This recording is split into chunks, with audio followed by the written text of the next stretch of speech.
نحمده ونصلي ونسلم على رسوله الكريم أما بعد فأعوذ بالله من الشيطان الرجيم بسم الله الرحمن الرحيم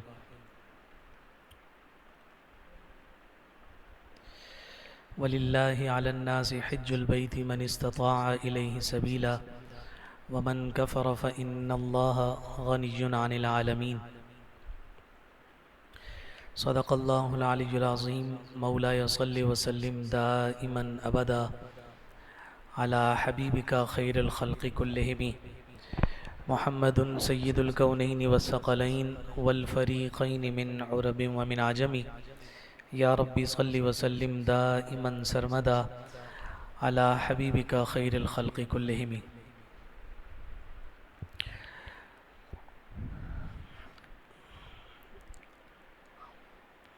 حج بیت اللہ کے حوالے سے ہماری گفتگو چل رہی تھی اور ہم نے نماز سے قبل عمرہ کے جو احکامات تھے، جو ارکان، جو فرائض اور جو واجبات تھے، اس کے حوالے سے آپ کی خدمت میں تفصیل کو ذکر کیا تھا. اور ابھی ہماری گفتگو کا جو آغاز ہے وہ باقاعدہ طور پر حج کے جو احکام اور مناسک ہیں اس کے ساتھ ہو رہا ہے. ہم نے نماز سے پہلے یہ بات ذکر کی تھی کہ حج میں بنیادی طور پر 3 فرائض ہیں اور 6 واجبات ہیں. ان واجبات کی تفصیل آپ کو مختلف کتب میں مختلف ملتی رہے گی، لہٰذا پریشان ہونے کی حاجت اور ضرورت نہیں. جتنے بھی واجبات ہوں گے ان 6 کے ذیل میں ہی، اسی کے ضمن میں اور اسی کے امبریلا کے اندر ہوں گے. اس لیے ہم نے اس کو کوشش کی ہے کہ جتنا زیادہ سمرائز کر سکیں کہ کم سے کم چیزوں کو سیکھ کر زیادہ سے ہمیں آگہی حاصل ہو جائے. تو حج کے جو 3 فرائض ہم نے بیان کیے ان میں سے پہلا احرام ہے، دوسرا وقوف عرفہ ہے اور تیسرا جو ہے وہ طواف زیارت ہے. عمرہ ہو یا حج ہو، احرام ضروری ہے. آپ کو عرفات کے میدان میں کام کرنے والے سادہ لباسوں میں بہت سارے لوگ نظر آئیں گے. تو کیا وہ وقوف، چونکہ اس وقت میں بھی وہاں موجود ہوں گے کہ جس وقت میں حاجی وہاں موجود ہوتا ہے تو وہ حاجی بن جاتا ہے، تو کیا وہ بھی حاجی کہلائیں گے؟ تو جواب آتا ہے کہ اس لیے نہیں کہلائیں گے کہ وہ احرام کی حالت میں نہیں ہوتے. تو احرام جو ہے وہ لازم ہے، فرض ہے، احرام جو ہے وہ شرط ہے. تو حج کے لیے جو احرام ہے فرائض میں سے پہلا فرض، پھر اس کے بعد دوسرا وقوف عرفہ اور تیسرا فرمایا کہ یہ طواف زیارت ہے. پھر اس کی تفصیل ہے کہ طواف زیارت کے کتنے چکر فرض ہیں، کتنے چکر جو ہے وہ واجب ہیں، یہ الگ تفصیل اسی کے ذیل میں آئے گی. لیکن یہ لفظ طواف زیارت ہمارے ذہن میں بیٹھ جانا چاہیے کہ یہ بہت زیادہ اہمیت کا حامل ہے. ٹھیک ہے. پھر 6 واجبات ہم نے ذکر کیے تھے، جن میں سے وقوف مزدلفہ، رمی، نحر، حلق، طواف زیارت کے بعد کی سعی اور نمبر 6 طواف وداع. اور پھر ہم نے یہ بات عرض کی تھی کہ یہ جو 6 واجبات ہیں ان میں سے عام طور پر 5 جو واجبات ہیں وہ ایک ہی دن میں ادا ہو جاتے ہیں، ایک ہی دن میں ادا ہو جاتے ہیں. اور وہ کون سا دن ہے؟ 10 ذی الحجہ کا دن ہے. وقوف مزدلفہ بھی اسی دن ادا ہوتا ہے، رمی بھی اسی دن ہوتی ہے، نحر بھی اسی دن ہوتا ہے، حلق بھی اسی دن ہوتا ہے، طواف زیارت کے بعد کی سعی بھی اسی دن ہوتی ہے. یہ 5 اسی دن ہو جاتے ہیں عام طور پر. طواف زیارت اگرچہ بعد میں بھی سر انجام دیا جاتا ہے لیکن زیادہ تر حجاج کر لیتے ہیں. اور پھر چھٹا جو ہے وہ طواف وداع ہے. اور طواف وداع جب تک ہم مکہ المکرمہ میں موجود ہیں تب تک اس کا وقت ہمارے ساتھ جڑا رہتا ہے اور ہم اس کو ادا کر رہے ہوتے ہیں. یہ تفصیل ہم نے نماز سے تھوڑی دیر قبل ذکر کی تھی. اس سے پہلے ہم عمرہ اور دیگر جو ابتدائی معلومات ہیں اس کے حوالے سے عرض کرتے رہتے ہیں. اب حج کے جو بنیادی جو ایام ہیں ان کی کل تعداد جو ہے وہ 5 ہے. حج کے جو دن ہیں ٹوٹل ان کی تعداد 5 ہے. 8، 9، 10، 11، 12. ان 5 دنوں کے اندر ہی حج کے جملہ مناسک ادا ہوتے ہیں. کچھ سنتیں ہوتی ہیں، کچھ واجبات ہوتے ہیں اور کچھ فرائض ہوتے ہیں. 2 چیزوں پر کمپرومائز نہیں کیا جاتا. نمبر 1 فرائض اور نمبر 2 واجبات. سنن و مستحبات پر منتظمہ کی طرف سے اگر کوئی آپ سے رعایت طلب کی جا رہی ہو تو ان کے ساتھ ہمیں کوآپریٹ کرنا چاہیے، اڑ نہیں جانا چاہیے، پھنس نہیں جانا چاہیے، اٹک نہیں جانا چاہیے کہ نہیں میں تو یوں ہی کروں گا۔ تو آپ کے ایک اصرار کی وجہ سے پورا گروپ جو ہے وہ آزمائش میں آ جاتا ہے، کبھی کبھار امتحان میں آ جاتا ہے۔ جیسے مثال کے طور پر 8 ذی الحجہ سے جب ہمارے حج کے ایام شروع ہو رہے ہیں تو طریقہ کار یہ ہے کہ 8 کی ظہر سے قبل 8 کی ظہر سے قبل حاجی اپنے ہوٹل سے احرام باندھ کر نیت کر کے ظہر سے قبل مینا پہنچ جاتا ہے، مینا آ جاتا ہے۔ 8 ذی الحجہ میں مینا کا جو قیام ہے یہ سنت ہے، اور پھر اس قیام کے دوران ظہر، عصر، مغرب، عشاء اور 9 ذی الحجہ کی فجر، یہ 5 نمازیں مینا میں ادا کرنا، اس سنت قیام میں یہ 5 نمازوں کا ادا کرنا بھی سنت ہے۔ یہ بات بالکل واضح ہوگی۔ اب اگر اس 8 ذی الحجہ میں انتظامی طور پر کوئی رد و بدل کرتے ہوئے آپ کو 5 نمازوں کی جگہ 4 نمازیں پڑھنے کا مینا میں موقع دیا جا رہا ہے، یا 3 نمازیں پڑھنے کا آپ کو وہاں موقع دیا جا رہا ہے، تو آپ کی سنت چھوٹے گی، کوئی فرض یا واجب چیز ترک نہیں ہوگی۔ اس لیے اگر کوئی ایسی روٹین اور ایسی ترتیب آپ حضرات کی قائم کی جائے کہ جس میں حجاج کرام کو 5 نمازوں کی بجائے یعنی فجر تک رکنے کی بجائے رات میں ہی آپ کو مینا سے عرفات کی جانب لے جائیں، تو جھگڑنے کی یا پریشان ہونے کی حاجت اور ضرورت نہیں ہے۔ اس لیے یہ میں بات دوبارہ دہرا رہا ہوں کہ فرائض اور واجبات پر کوئی بھی کمپرومائز کرنے کا آپ سے نہیں کہے گا۔ اگر کہیں پر کوئی بات آئے گی تو آپ کے علماء میں سے آپ کے ساتھ جو افراد ہوں گے وہ آپ کو بتائیں گے کہ ہاں یہ چیز واجب کے معاملے میں ہم اس طرح سے نہیں اس طرح سے ادا کر رہے ہیں، تو پھر وہ ذمہ دار وہ عالم ہے، وہ مفتی ہے۔ وگرنہ جو سنتوں میں رد و بدل اور یعنی کم اور زیادہ کے اعتبار سے انتظامی ضرورت کے تحت جو امور سر انجام دیے جا رہے ہوتے ہیں، تو اس میں ہمیں جو گروپ کوارڈینیٹر ہوں گے یا جو منتظمین ہوں گے ان کے ساتھ ہمیں تعاون کرنا چاہیے۔ تو یہ جیسے 8 ذی الحجہ حج کا پہلا دن ہوتا ہے، لیکن آپ عام طور پر دیکھیں گے کہ 8 ذی الحجہ سے پہلے ہی یعنی 7 ذی الحجہ کی جو شام ہوگی 8 کی لگ جائے گی، تو اس رات میں ہی یعنی پہنچنا ہم نے ظہر میں ہے، سنت کب ہے پہنچنا؟ ظہر میں پہنچنا، لیکن آپ کو یہ لوگ رات میں ہی تیار کروا کے نیت کروا کے آپ کو مینا لے جائیں گے۔ تو اگر یہ ترتیب بن رہی ہو تو آپ رات میں ہی ان کے ساتھ روانہ ہوں گے۔ اجتماعی طور پر عام طور پہ گروپ لیڈرز جو ہے وہ آپ کو نیت بھی کروا دیتے ہیں، احرام کی پابندیوں کے حوالے سے بھی ذکر کر دیتے ہیں، آگے جو طریقہ کار ہوگا اس کے حوالے سے بھی آگاہ کر دیتے ہیں۔ پھر یہاں پر بھی جو نیت کی جائے گی، جیسے ہم نے عمرے کے حوالے سے ذکر کیا کہ ان عربی کلمات کو زبان پر ادا کرنا مستحب ہے، اگر یاد ہوں یا لکھے ہوئے موجود ہوں تو ان کو پڑھ کر نیت کر لی جائے۔ وگرنہ کیا ہے؟ وگرنہ یہ ہے کہ آپ کا جو دل کا ارادہ ہے وہ گویا کہ اس حج میں احرام کی پابندی ہے۔ ایک چیز کا خیال کرنا ہوتا ہے، وہ یہ کہ جناب آپ نے تلبیہ کو ایک دفعہ ان شرائط کے ساتھ احرام کی پابندی کی نیت کے ساتھ اس کو زبان پر بآواز بلند ادا کرنا ہے کہ آپ کے کانوں تک اس تلبیہ کی آواز آ جائے۔ لبیک اللہم لبیک لبیک لا شریک لک لبیک ان الحمد والنعمت لک والملک لا شریک لک۔ ٹھیک ہے، تو یہ اس کے ساتھ آپ حج کے احرام کی پابندیوں میں داخل ہوگا۔ جس طرح سے 2 رکعت عمرے کی احرام کے لیے آپ کے لیے مستحب تھے، اسی طرح سے یہ حج کے لیے۔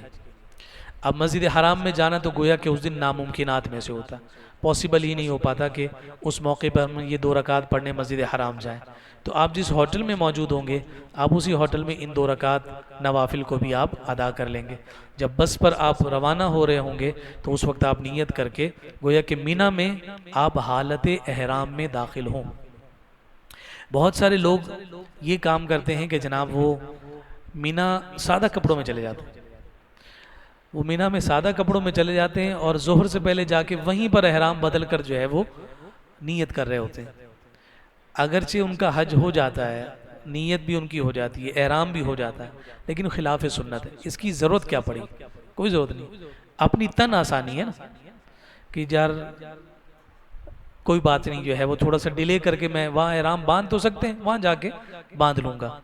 تو ایسی چیزوں سے ہمیں بچنا ہوگا.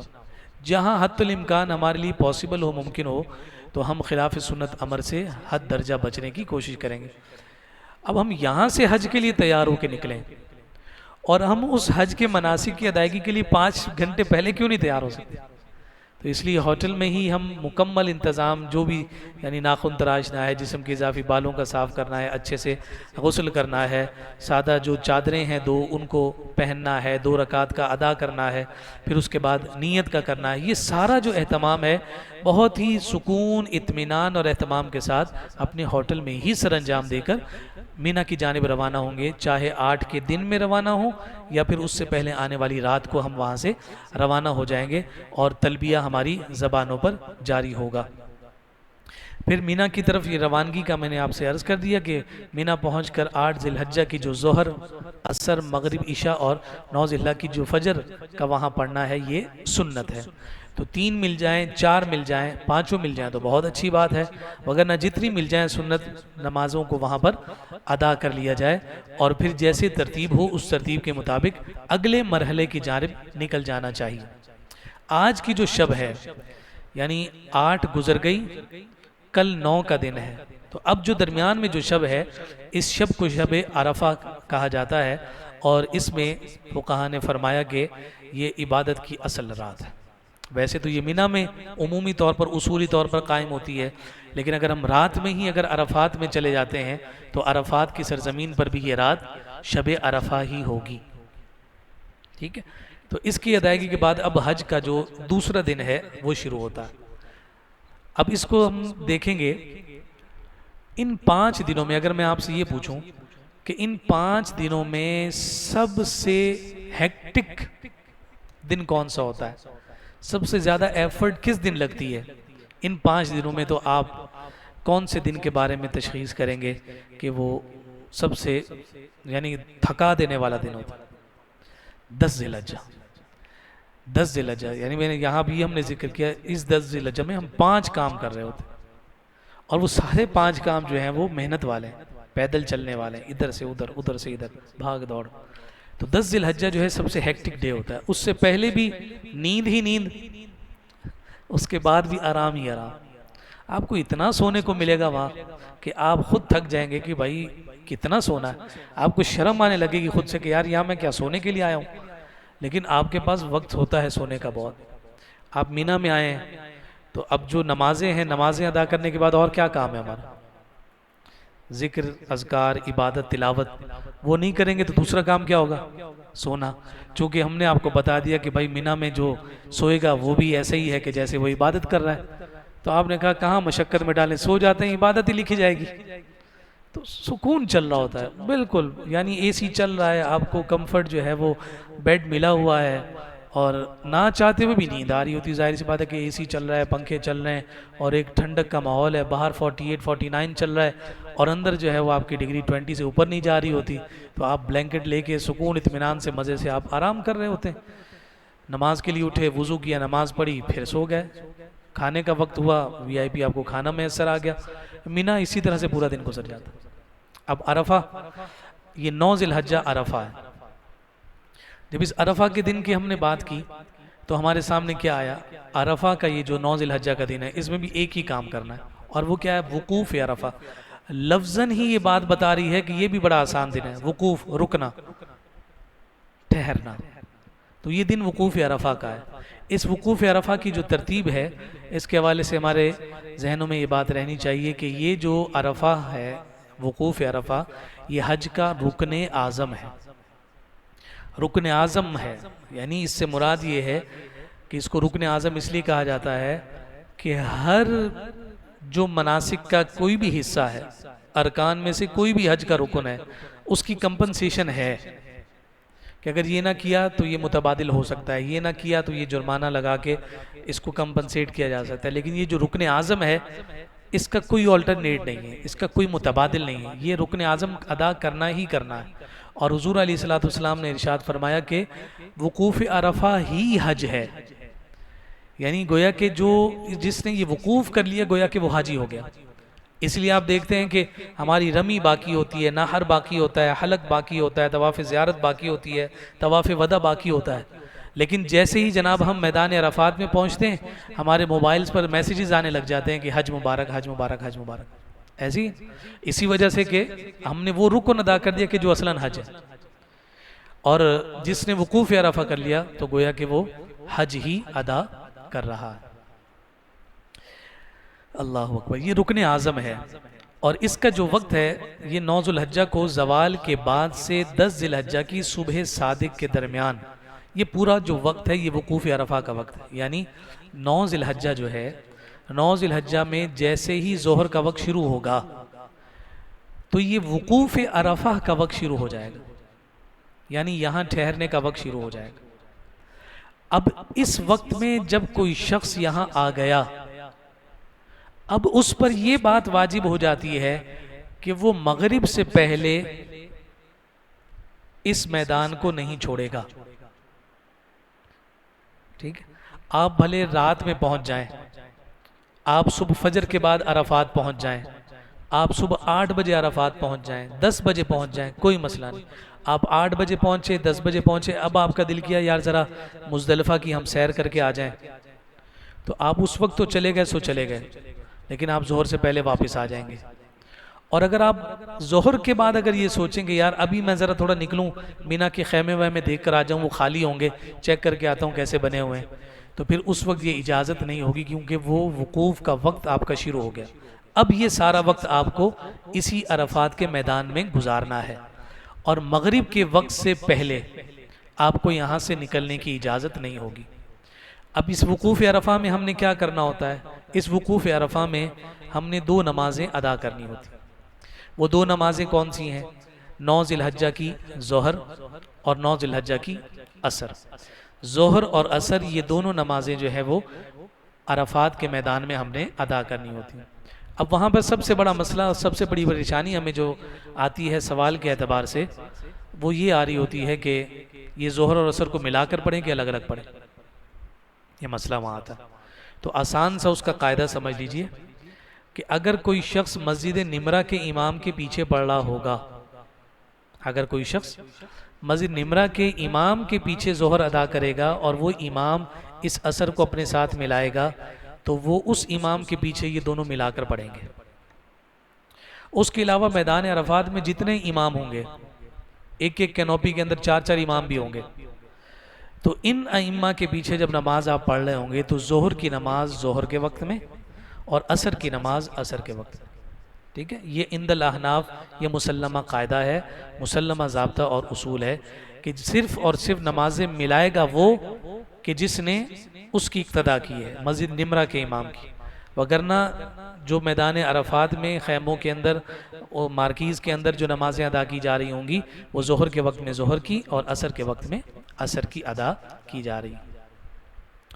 پھر اس کے بعد آگے جب مغرب کی نماز کا وقت ہوا، عصر اور مغرب کے درمیان کا وقت دعا کا وقت ہوتا ہے، بہت اہمیت کا حامل وقت ہے، نہ چاہتے ہوئے بھی اس وقت میں رونا آتا ہے، ہر طرف آہ و بکا ہوتی ہے، گریہ وزاری ہوتی ہے، گڑ گڑانا ہوتا ہے، رونا ہوتا ہے، اور ہر طرف سے دعاؤں کی صدائیں ہوتی ہیں، اور ہر ایک بندہ گویا کہ سمجھ رہا ہوتا ہے کہ اس میدان عرفات میں مجھ سے بڑا گناہگار کوئی نہیں ہے، اور وہ اس کو تسلیم کر کے رب سے معافی مانگ رہا ہوتا ہے، اور پھر وہ جب تسلیم کر کے گڑ گڑا کر رب کو راضی کرنے کی حد الامکان کوشش کر چکتا ہے، تو پھر ہمارے فقہا فرماتے ہیں کہ جب اب وہ میدان عرفات سے نکلنے لگے تو اب اس پر واجب ہے کہ اس یقین کے ساتھ نکلے کہ اللہ نے مجھے معاف کر دیا۔ اس موقع پر کسی کو اپنے ذہن میں شک کی گنجائش ڈالنے کی اجازت نہیں ہوتی کہ کوئی یہ کہے کہ یار اتنے گناہ تھے پتہ نہیں میں بخشا بھی گیا یا نہیں، تو فرمایا کہ اب شک کی گنجائش نہیں، تیرا عرفات میں آ جانا ہی اس بات پر دلیل ہے کہ اللہ رب العزت نے تیری مغفرت کا انتظام کیا۔ تو اس لیے اب جب ہم عرفات سے نکلیں تو قلبی طور پر وہ راحت ہو، وہ سکون ہو، وہ اطمینان ہو کہ اللہ رب العزت نے مجھے معاف فرما دیا۔ اور پھر مغرب کا جیسے ہی وقت ہوگا تو مغرب کی نماز ادا کیے بغیر ہم یہاں سے مزدلفہ کی جانب روانہ ہو جائیں گے۔ تو یہ عرفات کا جو دن ہے یہ میدان عرفات میں ہم نے گزارا، اور اس کا جو واجب وقت تھا وہ ظہر سے لے کر مغرب تک کا وقت۔ اب یہاں سوال یوں ہوتا ہے، مثال کے طور پر کوئی ظہر سے پہلے نہیں پہنچ پایا، رش کی وجہ سے، کسی بھی وجہ سے، 2:30 بجے پہنچا، 3 بجے پہنچا، 4 بجے پہنچا، کبھی بھی پہنچ گیا۔ اب جب وہ پہنچ گیا تو گویا کہ اب اسے مغرب تک کا ٹائم پورا کرنا ہے، ٹائم اس نے پورا کرنا ہے، اور جیسے ہی مغرب ہوئی تو اس کو وہاں سے روانہ ہونا۔ اب ایک سوال آپ کے ذہنوں میں یہ آ رہا ہوگا کہ آپ تو مغرب میں ہمیں یہاں سے روانہ کر رہے ہیں، لیکن ابھی تھوڑی دیر پہلے آپ نے کہا ہے کہ عرفات کا جو وقت ہے وہ جناب 9 ذی الحجہ کی ظہر سے لے کر مزدلفہ میں جو وقوف مزدلفہ والی جو صبح ہے، 10 ذی الحجہ کی جو فجر ہے، اس کا وقت شروع ہونے تک ہے۔ تو مغرب میں تو سارے نکل گئے، تو اب تو یہ اتنا رات کا ٹائم کا ہمیں کیا فائدہ ہوا، یا اس کو کس کو اس کا فائدہ ہو سکتا ہے؟ تو اس کا جواب یہ ہے کہ مثال کے طور پر اگر کوئی شخص ظہر میں بھی نہیں پہنچا، عصر میں بھی نہیں پہنچا، مغرب میں بھی نہیں پہنچا، عشاء میں جا کے پہنچا، 9-10 بجے جا کے پہنچا اور میدان عرفات میں آ گیا، تو یہ جو رکن اعظم تھا کہ جس کی کمپنسیشن نہیں تھی، جس کا آلٹرنیٹ نہیں تھا، وہ اس کو مل گیا، حاجی ہو گیا۔ اب جو لیٹ آیا اس پر جرمانہ ہے، یعنی اس نے واجب چھوڑا، جو واجب وقت تھا اس کو ترک کیا تو اس پر جرمانہ لگ گیا، کمپنسیشن ہو گئی، لیکن حاجی رہا۔ یہ نہیں کہ کسی کو اگر مغرب کے بعد کا وقت ملا تو ہم کہیں گے بھائی تیرا حج رہ گیا۔ رات کے کسی پہر بھی اگر میدان عرفات وہ پہنچ جاتا ہے تو اس کا رکن اعظم ادا ہو جائے گا۔ جو تاخیر ہوئی اس سے، جو کوتاہی ہوئی اس سے، جو بر وقت نہیں پہنچ سکا اس سے ہم بعد میں نبٹ لیں گے، کوئی جرمانہ تم پر لگا دیں گے، پہنچ تو گیا ہے نا، چل تجھے بھی ہم حاجی کے درجے پر فائز کر دیتے۔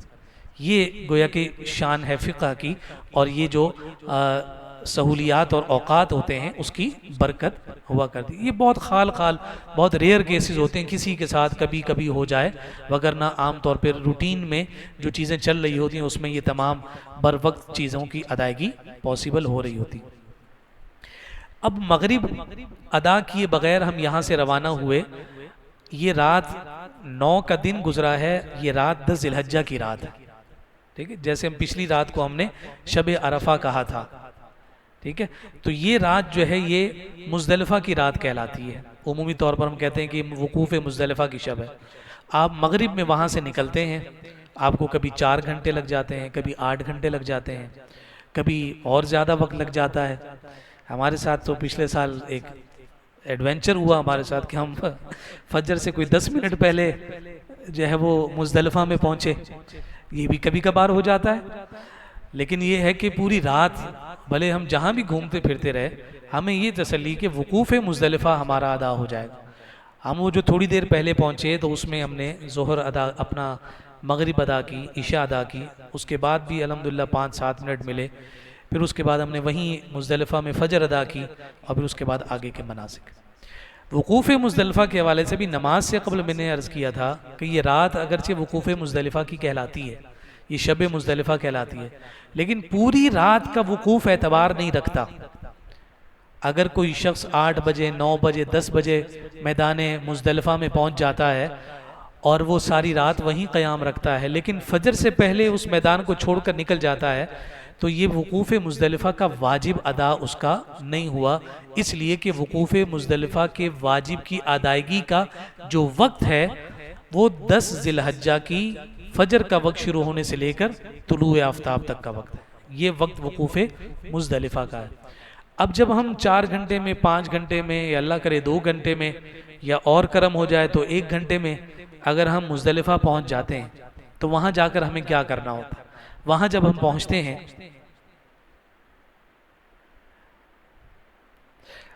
پہنچتے ہیں، تو مزدلفہ کے میدان میں جب بھی پہنچے تو وہاں سب سے پہلا کام جا کے سکون سے اپنے سامان کو رکھنا ہے، اپنے آپ کو فریش کرنا ہے، وضو بنانا ہے، اور پھر اس کے بعد جو ہے وہ جو مغرب رہ گئی تھی عرفات کے میدان والی، اور جو عشاء کا جو اب وقت ہو چکا ہے، ان دونوں نمازوں کو ملا کر ادا کرنا۔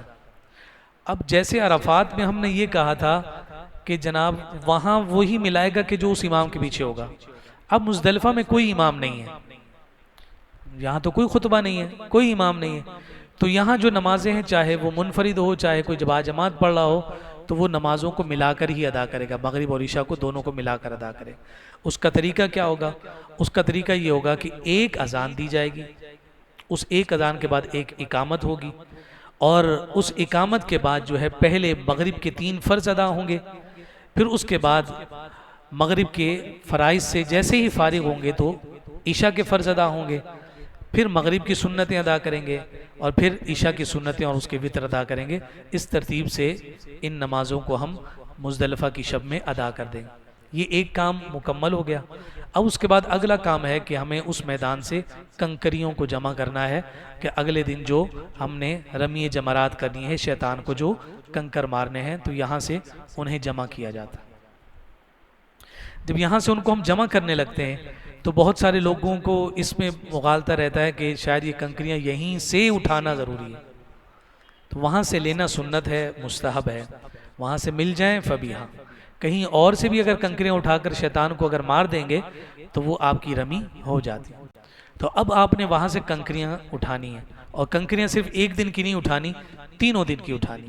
تینوں دن سے مراد 10 ذی الحجہ کی بھی، 11 کی بھی اور 12 کی بھی۔ 10 ذی الحجہ کی جو رمی ہے اس میں 7 کنکریاں استعمال ہوتی ہیں، 11 کو 21 استعمال ہوتی ہیں، اور 12 کو بھی 21 استعمال ہوتی ہیں۔ تو 21 21 42 اور پہلے دن کی 7 ٹوٹل کتنی ہوگی؟ 49۔ اور اگر 13 کی بھی آپ کو رمی کرنی ہو تو 21 وہ بھی جمع کر لیں، تو یہ کتنی ہوگی ٹوٹل؟ 70 ہوگی۔ یہ 70 تو آپ نے لے لی، لیکن آپ اضافی بھی 8 اور 10 لے لیں۔ وہاں جب کوئی حاجی آپ سے کہے گا آپ کے پاس کوئی ایکسٹرا کنکر ہے، تو آپ جب اپنے پاس سے نکال کے دیں گے نا تو آپ کو ایسے لگے گا کہ جناب آپ سے سخیر ہوئے زمین پر کوئی نہیں ہے، جبکہ آپ ابھی پیچھے سے اٹھا کر لائیں، لیکن کسی کی ضرورت پوری ہو رہی۔ تو اس لیے کبھی کبھار ایسا ہوتا ہے کہ کسی کو ضرورت پڑ جاتی ہے، کبھی کبھار ایسا ہوتا ہے کہ آپ کے پاس آپ کی اپنی کنکریاں کم پڑ جاتی ہیں، تو آپ جو ایکسٹرا لے کر آئے اس کو آپ استعمال کر لیتے ہیں۔ تو اب یہ آپ نے کنکریاں جمع کی، اس کو اپنے پوٹلی میں بنا لیا، سنبھال لیا، اس کو پانی سے دھو لیا، اپنے پاس اسے محفوظ کر لیا۔ اب رات کے جو کام اہم تھے وہ آپ نے سر انجام دے لیے۔ اب آپ کے پاس 2 گھنٹے بچے ہیں، 2.5 گھنٹے بچے ہیں، 3 گھنٹے بچے ہیں، آپ اب آرام کیجئے، چادر بچھائیے، جو کچھ ملے اس کو تکیہ بنائیے اور سو جائیے۔ میں ذمہ داری کے ساتھ کہتا ہوں کہ وہ پرسکون نیند آپ کو زندگی میں کبھی نہیں ملی ہوگی۔ اطمینان، گرم دھوپ کے تھپیڑے پڑ رہے ہوں گے لیکن وہ اے سی کی ہوا سے زیادہ مزہ دے رہے ہوں گے، اور سخت زمین ہوگی، اور وہ سخت زمین ایسے لگ رہا ہوگا کہ جیسے وہ زمین جو ہے وہ آپ کو پکڑ کے آپ کی تھکاوٹ کو دور کر رہی ہے اور آپ کے جسم کو دبا رہی ہے۔ یہ چیز آپ ذرا محسوس کیجئے گا، آپ خود اس کو فیل کریں گے کہ ہاں واقعی ایسا ہی معاملہ ہوا۔ تو پھر فجر کا وقت ہو جائے گا، آپ اٹھیں گے، وضو بنائیں گے، وضو کرنے کے بعد آپ نے فجر کے وقت میں آپ نے نماز فجر وہاں ادا کی۔ اب یہ جیسے ہی نماز فجر کا وقت ہوا تو گویا کہ وقوف کا وقت شروع ہو گیا۔ آپ نے سنتیں ادا کی، سنتیں ادا کرنے کے بعد فجر کے فرض ادا کیے، فرض ادا کرنے کے بعد وہیں بیٹھ کر سورہ یاسین کی آپ نے تلاوت کی، 5-10 منٹ آپ نے مزید جو ہے وہ دعا کی، استغفار کیا، اور پھر اس کے بعد آپ جو ہے وہ روانہ ہو گئے مینا کی جانب۔ تو آپ کی ساری رات بھی گزری مزدلفہ میں، اور جو واجب وقت تھا وقوف مزدلفہ کا جو صبح کا وہ بھی آپ نے گزار لیا۔ گویا کہ 10 ذی الحجہ کا ایک کام آپ کا وقوف مزدلفہ والا ہو گیا۔ فجر آپ نے وہاں پڑھ کے، دیگر ذکر و اذکار کر کے، دعا مانگ کے، جو بھی آدھا پونا گھنٹہ آپ وہاں ٹھہرے، اور اس ٹھہرنے میں آپ کا وہ وقوف، پہلا وقوف جو ہے اگر جس کا تعلق شب کے ساتھ ہے لیکن جو واجب وقت ہے وہ صبح کا ہے، تو یہ 10 ذی الحجہ لگ چکی ہے، تو یہ پہلا کام ہے۔ یہ کرنے کے بعد اب آپ رمی کی جانب روانہ ہوتے ہیں۔ جی جمرہ رمی کے لیے اب ہم وہاں سے مزدلفہ سے مینا کی جانب جو ہے وہ روانہ ہو رہے ہیں۔ جب ہم رمی کے لیے مینا کی جانب روانہ ہو رہے ہیں تو اب ہر طرف لوگوں کا ہجوم ہے، اور سب کا رستہ ایک ہی ہے، یعنی اس وقت میں سارے یہی کام کرنے جا رہے ہیں، اس کے علاوہ کوئی نہیں کرنے جا رہا، اسی شیطان کی آج شامت ہے۔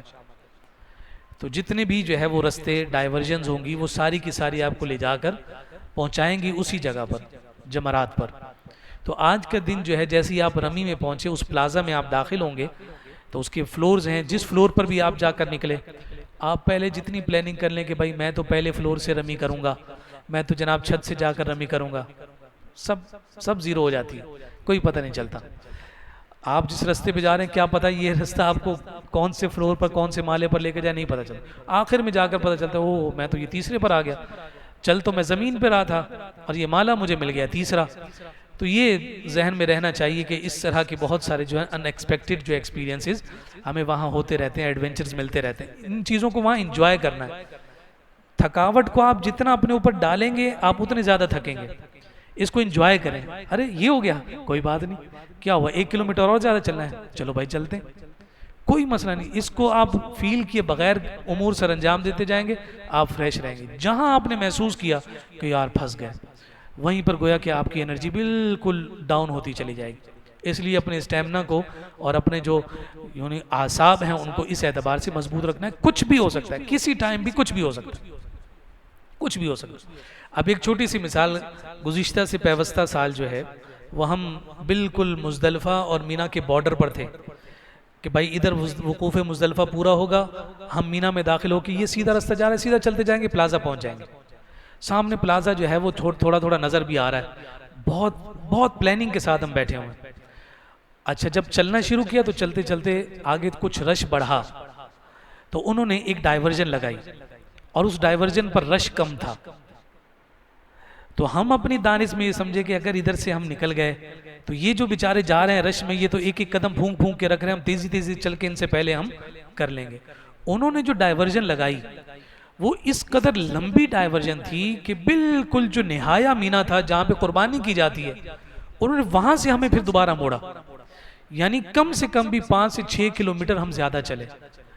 لیکن ہم اپنی دانش میں یہ سمجھ رہے تھے کہ ہم نے آج بڑی چالاکی کھیلی ہے کہ جناب یہ جو جا رہے ہیں بیچارے آہستہ آہستہ، ہم تیز تیز چلتے ہوئے پہلے پہنچ جائیں گے۔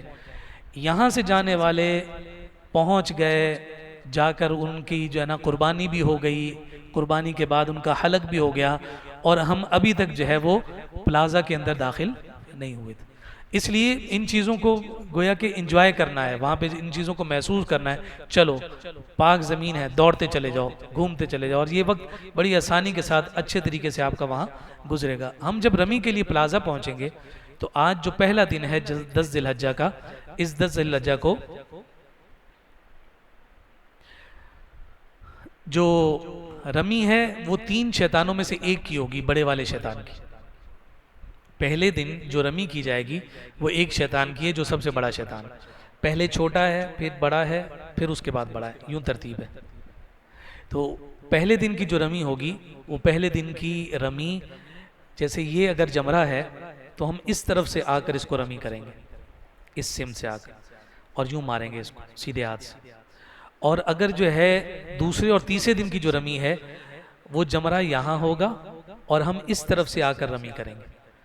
یہ پہلے دن اور دوسرے تیسرے دن کے درمیان جو رمی ہے اس کا فرق ہے۔ پہلے دن کی رمی اس سم سے، اور دوسرے دن کی رمی اور تیسرے دن کی، اور اگر چوتھے دن کی بھی ہو تو وہ اس سم سے ہوگا۔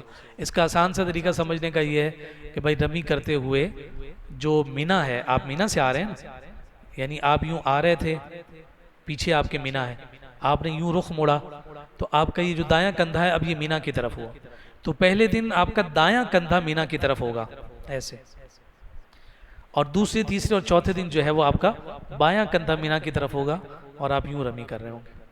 ٹھیک ہے، تو پہلے دن کی رمی کریں گے، اس دن آپ کے پاس 7 کنکر موجود ہوں گے، اور ان 7 کنکر کو آپ نے یعنی جمرہ کو وہ رمی کرنی ہے، کنکر مارنے ہیں۔ جیسے ہی پہلا کنکر ماریں گے تو پہلے کنکر کے مارنے کے ساتھ ہی جو تلبیہ اب تک ہمارے ساتھ تھا، ہماری زبانوں پر تھا، وہ رک جائے گا، موقوف ہو جائے گا۔ اس رمی کے دوران ہمیں اس بات کا خیال رکھنا ہوتا ہے کہ جو کنکر ہم پھینکیں یا تو وہ اس پلر کو لگے یا پھر اس کے گرد جو راؤنڈ شیپ موجود ہے یا اوول میں موجود ہے اس کے اندر وہ ضرور گرے۔ اگر اس سے کہیں باہر گرے گا تو گویا کہ وہ رمی نہیں ہوئی، آپ کو ایکسٹرا مارنی ہوگی۔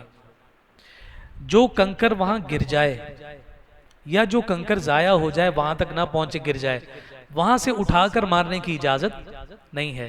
یہ گویا کہ کنکر ایسے ہیں کہ جو مقبول نہیں ہوئے، اس لیے اس سے یہ عبادت ادا نہیں ہوئی۔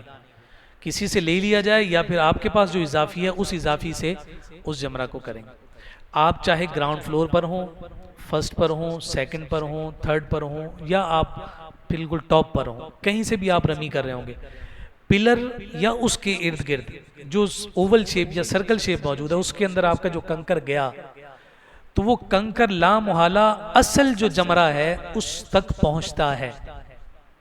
ٹھیک ہے، یعنی اس کا انہوں نے شیپ ہی ایسا ڈیزائن کر دیا ہے کہ آپ کسی بھی فلور سے اس کو ماریں گے تو وہاں سے وہ ٹریول کرتے ہوئے نیچے جو اصل جمرہ ہوگا وہاں تک وہ لازمی پہنچتا ہے. یہ جو پلرز ہیں یہ پلرز اندر سے کھوکھلے ہیں، یہ صرف اسٹرکچر ہے، اندر سے یہ خالی ہے. اچھا جب یہ اندر سے خالی ہے، گراؤنڈ سے یہ پلر اٹھا تو اوپر جا کر یہ اوپن ہو گیا. اوپر والے فلور کو یہ اوول شیپ نظر آ رہا ہے لیکن یہ نیچے والا جو جمرہ تھا وہ اوپر جا کے اوپن ہو گیا. تو اوپر سے جو اوپر والے کو جب آپ نے کنکر مارا تو وہ خالی میں سے نیچے آیا اور اس پلر میں سے گزرتے ہوئے وہ نیچے انتہا کو پہنچا. اسی طرح سے سیکنڈ ہو جاتا ہے، اسی طرح سے تھرڈ ہو جاتا ہے اور اینڈ تک اسی طرح سے جاتا ہے. وہ اوپر سے ٹریول کرتے ہوئے یہ اندر سے جو کھوکھلا اور خالی ہے اس میں سے ہوتے ہوتے ہوتے یہ بالکل نیچے جو اصل جمرہ ہے وہاں تک یہ پہنچ جاتا ہے. اس لیے اس کا انہوں نے شیپ اور ڈیزائن اس لیے کیا، ورنہ پہلے آپ سمجھتے ہیں اور جانتے ہیں کہ ہر دوسرے سال تیسرے سال اجتحام ہوتا تھا، کتنی کتنی شہادتیں اور اموات ہو جاتی تھی. تو اب یہ اتنا بڑا پلازا انہوں نے کر دیا کہ آپ کو محسوس ہی نہیں ہوتا کہ لاکھوں لوگ جو چلے تھے ادھر گئے کدھر، چلتے ہی چلے جاتے ہیں لوگ، چلتے ہی چلے جاتے ہیں. پھر اس میں ایسی ڈائیورجن نہیں ہے کہ کوئی یو ٹرن لے کر واپس آ سکے.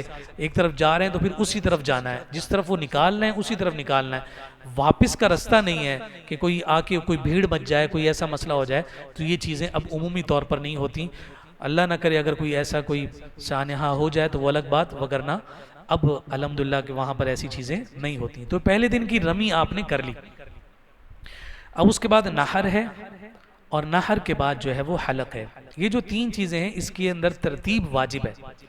ان کو بالترتیب ادا کرنا کہ پہلے رمی کو ادا کرنا ہے، پھر نحر کو ادا کرنا ہے، پھر حلق کو ادا کرنا ہے. اس کی جو ترتیب ہے یہ واجب ہے. اس وقت کچھ جو ہے نا وہ ایشوز آ رہے ہیں، اس پر انشاءاللہ جو بھی آپ کے منتظمہ کے افراد ہوں گے، گروپس کے افراد ہوں گے، وہ آپ کو آخری وقت میں آگاہ کر دیں گے کہ ان کی ترتیب کو ہم قائم رکھ پا رہے ہیں یا نہیں رکھ پا رہے ہیں. تو جو بھی فیصلہ ہوگا وہ باہمی مشاورت سے اور علماء کے فتاوی کی روشنی میں ہی ہو رہا ہوگا. تو آپ جس بھی گروپ کے ساتھ جا رہے ہوں گے اس کے حوالے سے وہ آپ کو بہتر طریقے سے انشاءاللہ گائیڈ کریں گے. ورنہ یہ ترتیب جو ہے پہلے رمی، پھر قربانی، پھر اس کے بعد جو حلق ہے، ان تینوں کو ترتیب کے ساتھ ادا کرنا ہمارے ہاں احناف میں واجب ہے. تو آپ نے جب رمی کر لی تو اس کے بعد قربانی ہوگی. قربانی چونکہ اب حجاج خود سے نہیں کرتے بلکہ ان کی جنم سے جو ہے وہ ان کے وکیل جا کر قربانی کر رہے ہوتے ہیں، یا اب جو نسک ایپ کے ذریعے سے جو گورنمنٹ کرے گی وہ ایک پروسیجر ہے، وہ ایک پوری تفصیل ہے. وہ قربانی کی آپ کو اطلاع ملتی ہے، بھائی میری رمی بھی ہوگی، میری اب قربانی بھی ہوگی، اب ہم نے حلق کروایا اور احرام کی پابندیوں سے ہم آزاد ہو گئے. تمام پابندیاں ختم ہو گئیں، ایک پابندی رہ جاتی ہے اور وہ پابندی تعلق رکھتی ہے شادی شدہ افراد کے ساتھ. اور وہ پابندی یہ ہے کہ جب تک طواف زیارت نہیں ہو جاتا، مرد اور عورت یعنی میاں اور بیوی کا دونوں کا جب تک طواف زیارت نہیں ہو جاتا اس وقت تک جو باہمی تعلق ہے وہ ان کے لیے جائز اور حلال نہیں ہوتا. باقی جتنی پابندیاں تھیں وہ ساری حلق کے ساتھ جو ہے وہ ختم ہو گئیں اور مکمل ہو گئیں. تو یہ رمی پہلے دن کی آپ نے کی، حلق کر لیا. اب آپ تھوڑا سا آرام کرنے کے بعد اگر آپ کو یہ لگتا ہے کہ اب اتنی ہمت آ گئی ہے کہ میں طواف زیارت بھی آج ہی کر لوں تو موسٹ ویلکم، آپ وہاں جا کے طواف زیارت کریں. اور گویا کہ آپ نے 6 واجبات میں سے کتنے ادا کر لیے؟ 5 ادا کر لیے.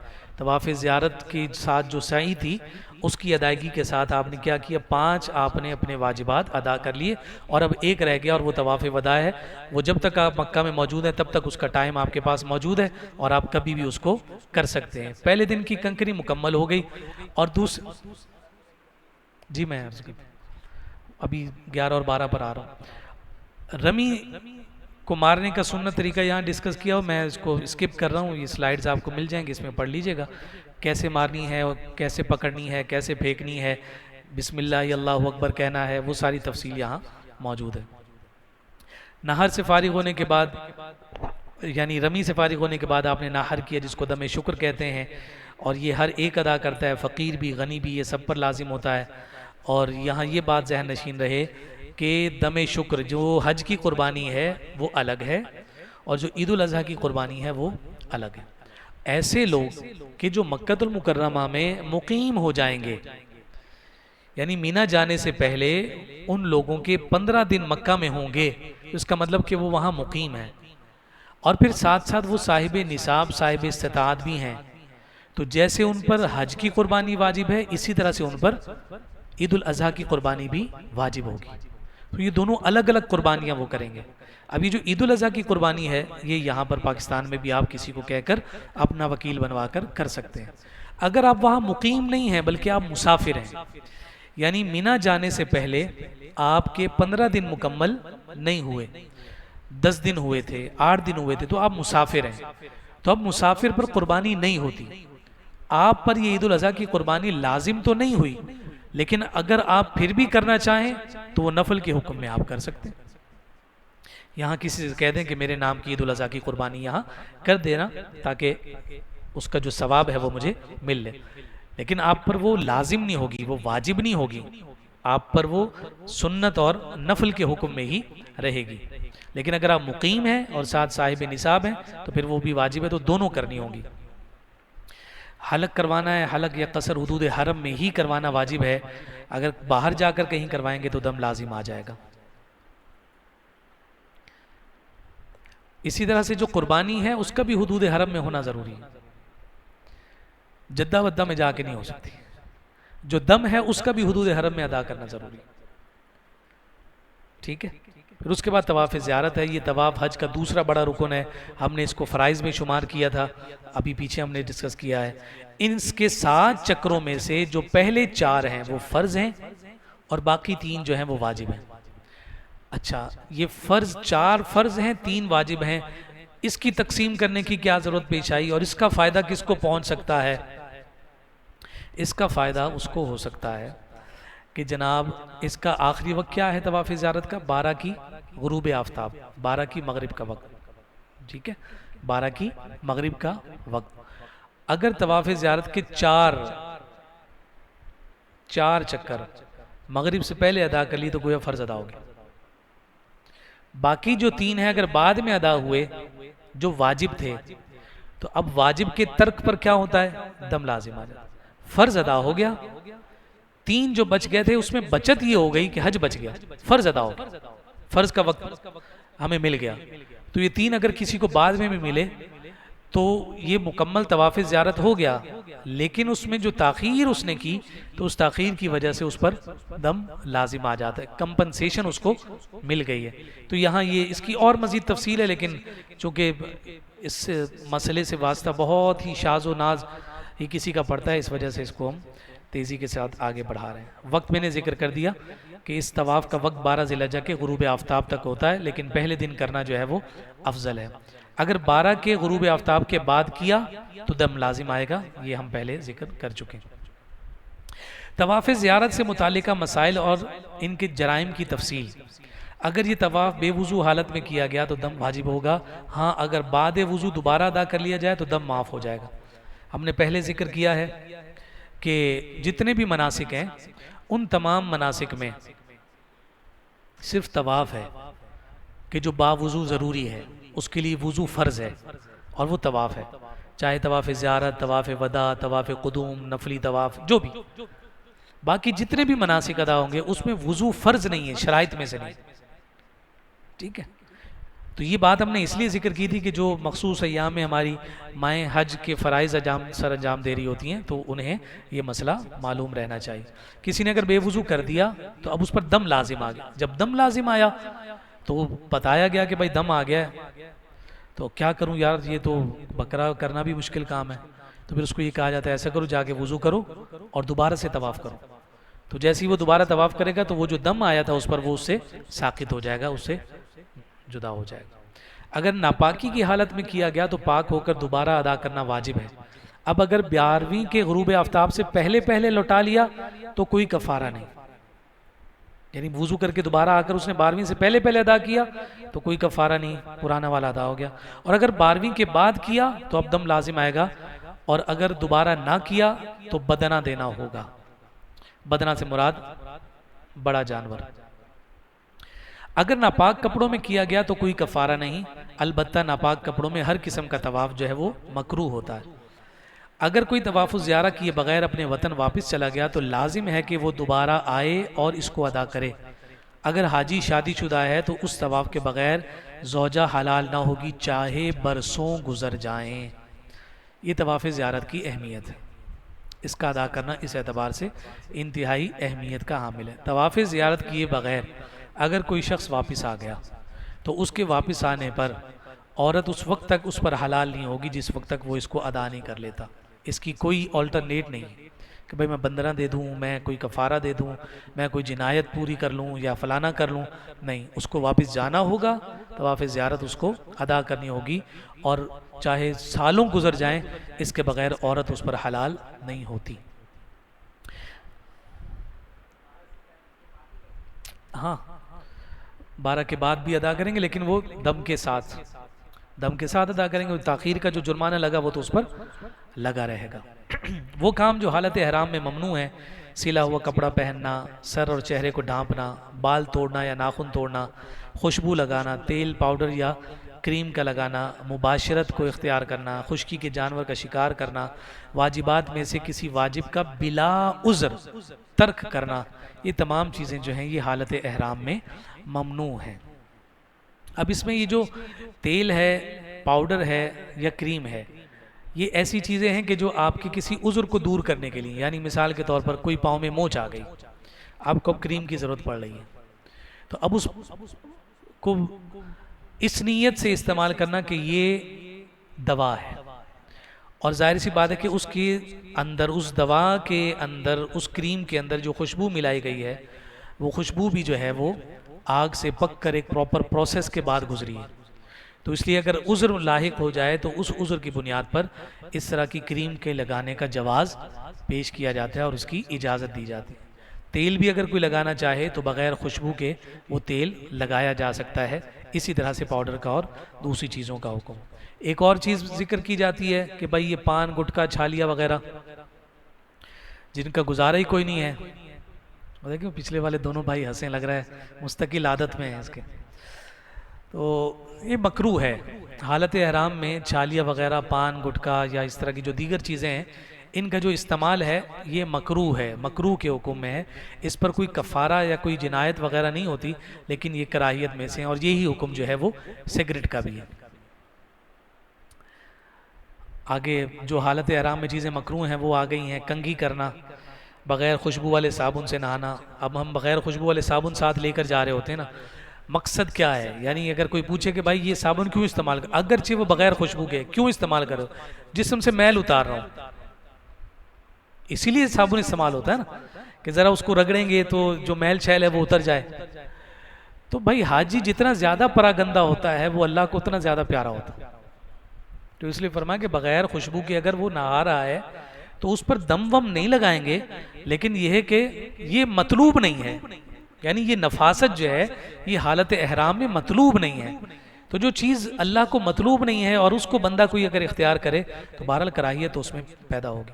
جان بوجھ کر خوشبو کو سونگھنا، یعنی کہ خوشبو پڑی ہے تو اس کو جان بوجھ کر سونگ، خود سے آ جائے تو کوئی حرج نہیں، جان بوجھ کر خوشبو کا سونگھنا مکروہ ہے. منہ کا کوئی بھی حصہ کپڑے سے چھپانا، اس کو ڈھانپنا، یہ مکروہ ہے. پھر اس پر تھوڑی سی جنایت لگ جاتی ہے، اس کی تفصیل ہے. بلا عذر جسم پر پٹی باندھنا، بغیر عذر کے جسم پر پٹی کا باندھنا. اگر عذر ہے تو پھر کوئی حرج نہیں، وگرنہ یہ مکروہ ہے. پٹی کا باندھنا، پٹی کے باندھنے سے مراد یہ ہوتا ہے کسی چیز کو عضو پر لپیٹنا، اسے پٹی کہتے ہیں. ایک امبریلا آ رہی ہے آج کل، ہوتی تو وہ سر سے اوپر اٹھی ہوئی ہے، ٹھیک ہے، لیکن اس کا ایک پورا پٹا ہوتا ہے کہ جو آپ کو گھیرتا ہے، آپ کے سر کو وہ گھیر رہا ہوتا ہے. تو وہ ایسا ہی ہے کہ جیسے پٹی، جیسے سر باندھا جاتا ہے تو وہ پٹی بھی آپ کی سر کو گویا کہ باندھ رہی ہوتی. تو اس بنیاد پر ہمارے بہت سارے حضرات، جو ہم تو گناہگار لوگ ہیں، زیادہ تقویٰ نہیں ہے، تو جو متقی حضرات ہیں وہ اس سے منع فرما رہے ہیں کہ اس کو استعمال نہ کیا جائے. اگرچہ سر خالی ہے، وہ اوپر اٹھی ہوئی ہے، چھتری جو ہے وہ اوپر اٹھی ہوئی ہے، اور یہ جو گھیرا آ رہا ہے تو یہ اگر پٹی کے حکم میں ہے تو یہ کراہیت. اور اگر جو ہے یہ پٹی کے حکم میں ہم نہ بھی لیں تو پھر یہ ہے کہ ایک عضو کا چوتھائی چھپنے کا حکم میں آتا ہے. یعنی اگر آپ کہیں گے کہ یہ ماتھا جو ہے نا یہ ایک عضو ہے، ایک حصہ ہے، ایک ماتھا، تو جب اس پر آپ نے لگائی تو اس نے اس ماتھے کے ایک چوتھائی کو ڈھانپ لیا. جب اس نے ایک چوتھائی کو ڈھانپا، چونکہ مرد نے سر بھی کھلا رکھنا ہے، چہرہ بھی کھلا رکھنا ہے، تو وہ جو پٹی ہے وہ سر کے حصے کو بھی لے رہی ہے اور ماتھے کے حصے کو بھی لے رہی ہے. تو اس کی وجہ سے جو مرد حضرات ہیں انہیں تو ہم احتیاط ہی کا حکم گزارش کر رہے ہیں کہ آپ لوگ اس کو استعمال نہ کریں. کوئی ایسی صورت پیدا ہو جائے، یعنی مثال کے طور پر ایک بزرگ ہے، 70 سال کے ہیں، 65 سال کے ہیں، ڈی ہائیڈریشن ہو رہی ہے، مستقل جناب وہ کمزور ہو رہے ہیں، دھوپ ان پر بہت زیادہ اثر انداز ہو رہی ہے، تو اب کیا کریں؟ یہ کراہیت کے چکر میں ان کو لٹا دیں کیا کریں؟ تو پھر اس کو ہم اجازت دیں گے، ٹھیک ہے، ان کو پہنا دیں تاکہ دھوپ ڈائریکٹ جو ہے ان کے سر پر نہ پڑے. اچھا اب باندھ دیا، لیکن جو حکم ہے وہ تو ویسے ہی رہا نا کہ اس نے ایک چوتھائی کو ڈھانپا ہے. تو اب اس نے جو ایک چوتھائی کو ڈھانپا ہے، اب سیدھی سی بات ہے کہ وہ جو جس کو بھی آپ پہنائیں گے وہ 12 گھنٹے مستقل تو پہن کر نہیں رکھے گا، آدھا گھنٹہ پہنے گا، پھر خود ہی تھوڑا سا وہ الجھن ہوگی، وہ اتار دے گا، پھر 15-20 منٹ بعد پھر پہنے گا، تو پورا دن تو اس نے باندھا نہیں، تو اس لیے پکا جرمانہ تو اس پر لگے گا نہیں. اتار رہا ہے پہن رہا ہے، اتار رہا ہے پہن رہا ہے، تو اس صورت میں ہم اس کو یہ کہیں گے کہ احتیاطاً جو ہے، اگرچہ اس نے عذر کی بنیاد پر پہنا تھا، احتیاطاً اس کو یہ کہیں گے کہ بھائی آپ صدقہ دے دیں. جو صدقہ فطر ہم شروع میں بیان کر رہے تھے، آپ اس صدقہ کو ادا کر دیں. ایک کی جگہ 2 صدقہ ادا کر دیں کہ اگر غلط بھی ہوا ہے تو یہ ادا ہو جائے. ٹھیک ہے، یہ میری اپنی دانش اور میری اپنی چھوٹی سی ناقص رائے ہے، وگرنہ علماء اور مفتیان کرام زیادہ بہتر جانتے ہیں، اور اگر وہ اجازت آپ کو نہ دیں تو آپ انہی کی بات مانیے گا، میری طرف آنے کی ضرورت نہیں ہے. اور اگر کوئی سمجھیں کہ نہیں مولوی صاحب کوئی عقلی بات کر جاتے ہیں کبھی کبھی، ہمیشہ تو نہیں کرتے، تو اگر آپ رعایت لے لیں گے تو انشاءاللہ اللہ کی رحمت سے امید ہے کہ ہماری پکڑ نہیں ہوگی انشاءاللہ. اس میں جھگڑنے کی ضرورت نہیں، یعنی اگر کوئی کہے فلاں صاحب تو کہہ رہے ہیں کہ نہیں پہن سکتے، فلاں تو کہہ رہے ہیں کہ پہن سکتے ہیں، آپ کا رجحان جس طرف جاتا ہو کہ نہیں یہ جو بات کر رہے ہیں تسلیم کرنے والی سمجھ آ رہی، آپ اس کی بات کو تسلیم کریں. اور جہاں پر مختلف ہی مسئلہ آ جائے تو اس میں ضابطہ یہی ہے کہ آپ کو 2 چیزوں کو دیکھنا ہوتا ہے. 2 افراد موجود ہیں تو دونوں افراد میں سے پہلا آپ یہ دیکھیں گے کہ بھائی ان دونوں میں سے متقی کون ہے، آپ اس کی بات کو تسلیم کریں. دوسرا ضابطہ یہ ہوتا ہے کہ ان دونوں میں سے آپ کو کس کی رائے جو ہے دیگر معاملات میں بھی بھلی لگتی ہے، اچھی لگتی ہے، اوتھینٹک لگتی ہے، آپ اس کی طرف چلیں اور اس کے مطابق آپ عمل کر لیں. بتانے والا عالم اس مسئلے کو بتانے میں اگر کہیں خطا پر ہوگا تو وہ ذمہ دار ہے، آپ پر سے اس کا بوجھ اٹھ جائے گا. تو یہ اس حوالے سے بات یہاں جسم پر پٹی باندھنے کے اعتبار سے ذکر ہے. تہبند کسنے کی نیت سے بیلٹ باندھنا، بیلٹ تو ہر ایک باندھتا ہے، تو کیا یہ بیلٹ باندھنا مکروہ ہے؟ اس کی کراہیت سے بچنے کا جو ہیلہ اور طریقہ ہے وہ یہ ہے کہ آپ وہ جو بیلٹ باندھیں وہ اس نیت سے نہیں باندھیں کہ میں تہبند کو پکڑنے کے لیے باندھ رہا ہوں، بلکہ آپ اس نیت سے باندھیں کہ اس بیلٹ میں میں اپنی قیمتی چیزیں رکھوں گا. اگر آپ یہ نیت کریں گے کہ بھائی میں اس بیلٹ میں اپنی قیمتی چیزیں رکھوں گا، تو اس نیت کے کرنے سے کیا آپ کا بیلٹ آپ کے تہبند کو نہیں سنبھالے گا؟ سنبھالے گا نا. اسے آپ نے باندھا تو تہبند تو پکڑا جائے گا. تو نیت کے تبدیل ہونے کی وجہ سے یہ کراہیت بھی ہماری دور ہو جائے گی. ہم نیت یہ کریں گے کہ ہم نے جو ہے وہ یہ بیلٹ اس لیے باندھ رہے ہیں کہ اس میں قیمتی چیز رکھیں گے، سامان رکھیں گے. رفو کیا ہوا کپڑا پہنا، رفو کیے ہوئے کپڑے سے مراد یہ ہے کہ آپ نے چادر لی، اس کے اندر کوئی کٹ لگ گیا تو اس کو رفو کر لیا اور پھر اسی کو پہن لیا. اگرچہ ممانعت نہیں لیکن کراہیت ہے، تعویذ کا باندھنا بھی مکروہ ہے. وہ کام جو دوران طواف ممنوع ہے، بے وضو طواف کرنا، بغیر عذر کے ویل چیئر پر طواف کرنا، حتیم کے اندر سے گزرنا، 7 چکروں سے کم طواف کرنا. ممنوعات کا مطلب یہ ہوگا کہ یعنی نہیں ہو رہا، کام نہیں ہو رہا. اور جو مکروہات ہوں گے کام ہو رہا ہے لیکن خلاف سنت ہو رہا ہے، خلاف اولا ہو رہا ہے. بے وضو طواف مطلب نہیں ہوا، بغیر عذر کے ویل چیئر پر طواف کیا، یار میری ایڑی میں درد ہو رہا ہے، 2 دن سے میں مستقل چل رہا ہوں، تو میں اوپر چھت پہ جاتا ہوں، اب تو وہ کون سا گولف کارٹ بھی چل پڑے ہیں نا، تو وہ 90 ریال یا 80 ریال اس کے چارج ہیں، اور اس پہ بیٹھیں اور مزے سے 10 منٹ کے اندر چکر پورا کریں اور گھر جائیں۔ تو اگر کوئی عذر شرعی نہیں ہے تو ویل چیئر پر طواف کرنا منع ہے۔ حتیم کے اندر سے گزرنا کہ بھائی باہر سے گزرتے ہیں تو بہت ٹائم لگ جاتا ہے، اندر سے ذرا شارٹ کٹ لے لیں تو وہ طواف میں وہ چکر پورا نہیں کہلائے گا۔ 7 چکروں سے کم بھی طواف نہیں ہوتا، 7 چکریں پورا کرنا ہی ضروری ہے۔ اگرچہ آپ نفلی طواف کر رہے ہوں اور اس نفلی طواف میں آپ نے کہا یار 4 چکر لگ گئے، بہت رش ہے، چھوڑو یار، اور 3 نہیں کیے، تو واجب ہے کہ اس کو پورا کیا جائے۔ یہ ایسے ہی ہے کہ اگر کوئی شخص اپنے اوپر کسی عبادت کو لازم کر لیتا ہے تو اب اس عبادت کو پورا کرنا اس پر واجب ہو جاتا ہے۔ نفل نماز ہے، کسی کو آپ کو کسی نے جو ہے وہ چھرا لے کر یا پسٹل رکھ کے آپ سے کہا تھا کہ بھائی نفل پڑھو، نہیں، آپ نے خود چاہا کہ میں یہ اضافی عبادت کروں، تو جیسے ہی آپ نے تکبیر تحریمہ کہی تو اب وہ نفل نہیں رہا، اب اس کو پورا کرنا آپ پر واجب ہو گیا۔ اسی طرح سے یہ نفلی طواف ہے، آپ نے شروع کر دیا تو جب تک شروع نہیں کیا تھا آپ پر لازم نہیں تھا، لیکن جب شروع کر دیا تو اب آپ پر اس کا پورا کرنا کیا ہے؟ واجب ہے اور لازم ہے۔ تو 7 چکروں سے کم بھی طواف نہیں ہوتا۔ جو چیزیں مکروہ ہیں، فضول گفتگو کرنا ہے، طواف کے دوران خرید و فروخت کرنا ہے۔ آپ کہیں گے کہ طواف کے دوران بھی کوئی خرید و فروخت کر رہا ہوتا ہے؟ بھائی پورے فرنیچر بیچتے ہوئے ہم نے سنا ہے لوگوں کو، ہاں، فون پر لگے ہوئے طواف کر رہے ہیں، اور جناب وہ یار وہ فلاں گاہک آئے گا، اس کے ساتھ میری ڈیل ہو گئی تھی، اس نے اتنا ایڈوانس بھیج دیا تھا، اس سے اتنے پیسے لے لینا اور فلاں والا فرنیچر دے دینا، وہ پورا سیٹ اس کا بنا پڑا ہے، فلاں جگہ پہ پڑا ہے، اس کا نمبر یہ وہ بھیج دینا۔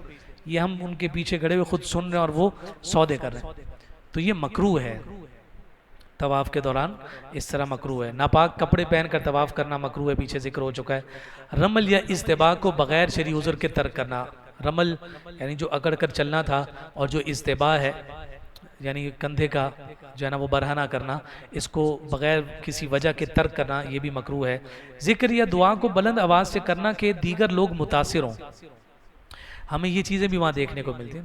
آپ اپنی موج میں دعائیں مانگ رہے ہوتے ہیں، ذکر کر رہے ہوتے ہیں، تلاوت کر رہے ہوتے ہیں، قریب سے جناب ایک جو ہے نا وہ ہجوم گزرتا ہے 20-25 افراد کا، وہ اتنی اونچی تلبیہ یا کوئی اور دعا پڑھ رہے ہوتے ہیں کہ آپ کی جو یکسوئی اور توجہ ہے وہ بٹ جاتی ہے، تو اس لیے اس کو مکروہ اتنی آواز میں کہ کسی اور کی عبادت میں حرج نہیں ہو رہا، کوئی بات نہیں، لیکن اگر حرج پیدا ہوتا ہے تو آپ کو دوسروں کی عبادت کا لحاظ خیال اور پاس کرنا چاہیے۔ دیگر ممالک کے لوگ بھی کرتے ہیں، لیکن ہمارے لوگوں کو بھی وہاں جا کے یہ شوق چڑھ جاتے ہیں اور وہاں پہ جناب کعبے کی رونق، کعبے کا منظر اور نعتیں شروع کر دیتے ہیں اور اونچی آواز میں جناب وہ شروع ہو جاتے ہیں۔ یہ خلاف سنت عمل ہے، اس سے ہمیں بچنا چاہیے۔ کسی کو اگر حرج نہیں ہو رہا، تکلیف نہیں ہو رہی، آہستہ آہستہ آپ پڑھ لیں، 4-5 لوگ آپ کو سن رہے ہیں، ٹھیک ہے، لیکن آپ جناب ایسے سمجھ رہے ہو کہ صرف آپ ہی طواف کر رہے ہوں تو اس سے بچنا چاہیے۔ اچھا تو بڑا لگ رہا ہوتا ہے کہ جناب میری آواز اونچی ہو رہی ہے، لیکن وہ دوسروں کی عبادت کا حرج کا سبب ہے، اس لیے ہم اجتماعی طواف نہیں کرواتے۔ زمزم یہ ہمارے زمزم قادری صاحب ہیں، ہمارے کاروان برکات الحرمین، اور یعنی جس کے ساتھ ہم جا رہے ہیں تو حضرت اس کو لیڈ کرتے ہیں ماشاءاللہ، اور یہ میرا ان کے ساتھ 4تھا سفر ہوگا، تو ایک ہی کاروان کے ساتھ 4تھا سفر اس بات پر دلیل ہے کہ ہم ان سے مطمئن ہیں، اس لیے بار بار ہم ان کے ساتھ جا رہے ہیں۔ تو اللہ تعالیٰ ان کے کام میں اور برکتیں عطا فرمائے۔ ساتھ ان کے بیٹے ہیں حسان ماشاءاللہ، یہ بھی وہاں ہماری خوب خدمت کرتے ہیں، بلا مبالغہ خدمت کرتے ہیں ماشاءاللہ، اگرچہ باس ہوتے ہیں لیکن حاجیوں کی خدمت حاجی سمجھ کے کرتے ہیں، تو اس لیے آپ دعا کیجئے گا کہ اس خدمت کی برکت سے ان کی جلدی شادی کا سلسلہ بھی ہو جائے انشاءاللہ۔ یہ عذرائے تفنن تھا۔ پیشاب کی شدت میں جو طواف کا کرنا ہے یہ بھی مکروہ ہے، اس میں توجہ بڑھتی ہے، اس لیے یہ کراہیت میں ہے۔ ہاں، نماز کا جب وقت آ جائے تو طواف کو موقوف کیا جا سکتا ہے، نماز ادا کریں، جہاں سے چھوڑا تھا وہیں سے شروع کر دیں۔ طواف کے دوران میں اگر وضو ٹوٹ جاتا ہے تو اب وضو ٹوٹ جانے کا مسئلہ یہ کہ اگر 4 چکروں سے پہلے وضو ٹوٹا ہے، 4 چکروں سے پہلے اگر وضو ٹوٹا ہے تو پھر آپ بنا کریں، یہ افضل ہے، اور اگر 4 کے بعد ٹوٹا ہے تو اب آپ بنا نہیں کریں، وہیں سے آگے شروع کریں، ٹھیک ہے۔ اب مثال کے طور پر رکن یمانی پر ٹوٹا ہے تو اب وہیں سے آ کر شروع کر سکتے ہیں. یہ نہیں ہے کہ جس کے درمیان میں ٹوٹا ہے، یعنی چوتھا آپ نے شروع کیا تھا آدھے میں ٹوٹ گیا تو اس کا مطلب پچھلا جو آدھا کیا تھا وہ ضائع ہو جائے، نہیں، وہیں سے آ کر آپ شروع کر کے پورا کر لیں گے تو آپ کا طواف مکمل ہو جاتا ہے. ٹھیک ہے. 11 اور 12 کی رمی ہے. 11 اور 12 کی رمی کا جو وقت ہے وہ 11 کو اور 12 کو ظہر کا وقت شروع ہونے کے ساتھ شروع ہوتا ہے. یعنی جیسے ہی زوال کا وقت ختم ہوتا ہے تو ظہر کا وقت شروع ہوتا ہے. تو جیسے ہی ظہر کا وقت شروع ہوا تو رمی کا وقت شروع ہو جاتا ہے. یہ احناف کے ہاں مسلمہ مسئلہ ہے کہ صبح کے وقت میں رمی ہم نہیں کر سکتے، ظہر کے بعد کریں گے. اس کا جو سنت وقت ہے وہ ظہر سے لے کر مغرب تک کا، یہ سنت اور مستحب وقت ہے، افضل وقت. اگر اس وقت میں آپ نہیں کر سکے تو بالکل پریشان ہونے کی ضرورت نہیں. مغرب کے بعد بھی آپ یہ رمی کر سکتے ہیں، اس میں کسی قسم کی کوئی حرج نہیں. گرمی کی وجہ سے، اپنی کسی کلفت اور تکلیف کی وجہ سے اگر آپ اس کو ڈیلے کرتے ہیں تو کسی قسم کا کوئی گناہ نہیں ہے، کسی بھی قسم کا. بالکل اس میں آپ اطمینان رکھیں. آپ کو یہ لگتا ہے کہ میں رات میں جا کر آرام سے کر سکتا ہوں، آپ سکون سے مغرب کے بعد جا کر یہ رمی کریں، 11ویں کی بھی اور 12ویں کی بھی. لیکن 12ویں کی میں تھوڑا سا فرق ہو جائے گا. وہ فرق کیا آ جائے گا کہ 12 کی رمی بھی زوال کے بعد سے شروع ہوئی تھی اور مغرب پر اس کا افضل اور مستحب وقت تھا. جب اگر اس کے درمیان میں آپ نے کر لی تو 13ویں کی رمی کا کوئی تصور نہیں تھا. اب اگر آپ نے مغرب کے بعد رمی کی یا مغرب کے بعد آپ مینا میں تھے تو اب آپ پر مستحب ہے کہ اب آپ ایسے مینا سے نہیں جائیں، چونکہ 13ویں کا دن لگ گیا ہے، تاریخ لگ گئی. اب اچھا نہیں ہے کہ تم ایسے ہی چلے جاؤ، ہم تمہیں ایک اور عبادت کا اجر دینا چاہتے ہیں، تھوڑا سا ٹھہر جاؤ. وہ یہ ہے کہ اب نہ تم اگلے دن بھی شیطان کو کنکریاں مار کر جانا، ٹھہر جاؤ. یعنی یہ حکم مستحب ہے کہ اگر کوئی مغرب کے بعد مینا میں موجود ہے تو پھر وہ اس کے لیے اچھا ہے، مستحسن ہے، باعث ثواب ہے، اس کے لیے مستحب ہے. کیا ہے مستحب اس کے لیے؟ کہ جناب وہ 13 کی رمی کر کے واپس جائے. ٹھیک ہے، نمبر 1. اب اگر اس نے رات پوری گزار رہا ہے کہ یار یہ میں مستحب ادا کروں گا، مستحب ادا کروں گا، مستحب ادا کروں گا، رات 12 بجے 1 بجے 2 بجے اس کا ذہن تبدیل ہو گیا کسی بھی وجہ سے، تھکاوٹ کی وجہ سے، کسی مجبوری کی وجہ سے، کسی کام کی وجہ سے، یار مشکل ہو جائے گا کل تک صبح تک یہاں رکنا، چلتے ہیں واپس چلتے ہیں، تو اس کو اختیار حاصل ہے، جانا چاہے تو چلا جائے، اس کو کوئی گناہ نہیں. لیکن اگر اس نے فجر کا وقت وہاں کر دیا مینا میں تو اب وہ رمی کیے بغیر نہیں جا سکتا، اب اس پر واجب ہو گیا. یہ ایسے ہی ہے کہ اب اس نے خود اپنے اوپر لازم کیا ہے کہ میں یہ رمی کروں گا، اس وقت میں داخل ہو گیا. تو یہ جو وقت ہے، جیسی اگر اس نے فجر کا وقت مینا میں کر دیا تو اب اس پر 13 کی جو رمی ہے وہ واجب ہو جاتی ہے. اور اس 13 کی رمی میں 11 اور 12 کی طرح زوال کے وقت کے انتظار کی کوئی ضرورت نہیں ہے. تو یہ صبح صادق سے لے کر غروب آفتاب تک یہ سارا وقت جو ہے اس کا 13 کے دن رمی کا ہے. وہ فجر پڑھنے کے بعد فوراً رمی کر کے آدھے گھنٹے میں نکل جائے. ٹھیک ہے، ٹھیک ہے، بات سمجھا کہ 13 کی رمی کیا ہوگی؟ 12 کو مغرب سے پہلے پہلے واپس آ جائیں، 13 کا کوئی تصور نہیں ہے، کوئی مسئلہ نہیں ہے ہی نہیں.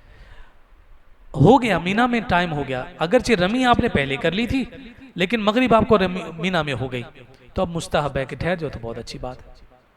نہیں ٹھہر رہے واپس چلے گئے کوئی حرج نہیں.